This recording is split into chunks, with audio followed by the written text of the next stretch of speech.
शैतान की चाल। आउज़ु बिल्लाह का कमाल। एक छोटे से गांव में एक बच्चा रहता था जिसका नाम उमर था।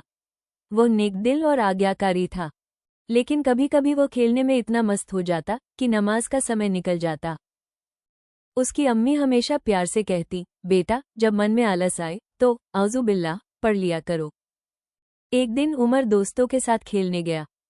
नमाज का समय हुआ तो मन ने कहा, थोड़ा और खेल लो। फिर उसे अम्मी की बात याद आई। उसने तुरंत कहा, आउज़ु बिल्लाह मिन शैतानिर-रजीम।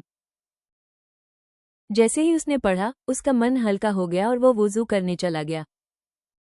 उस रात उमर ने सपना देखा कि एक काली परछाई आई और बोली, तुमने मेरा खेल बिगाड़ दिया। आसमान से एक रोशनी उतरी और आवाज आई, जो आउज़ु बिल्लाह पढ़ता है वो शैतान से सुरक्षित रहता है। सुबह उमर जागा, अम्मी के गले लगा और बोला, मैं कभी शैतान को जीतने नहीं दूंगा। अम्मी बोली, मेरा बेटा सच्चा मुजाहिद बन गया है।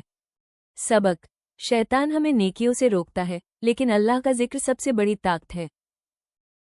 अगर आपको उमर की यह कहानी पसंद आई हो, तो सोचिए, ऐसी और कितनी कहानियां हैं जो शैतान की चालें उजागर करती हैं और हमें अच्छाई की राह दिखाती हैं। तो बच्चों, अगली कहानी मिस मत करना। अभी चैनल को सब्सक्राइब करो और घंटी दबाओ, ताकि जब अगली नूर से भरी कहानी आए, सबसे पहले आप सुनो।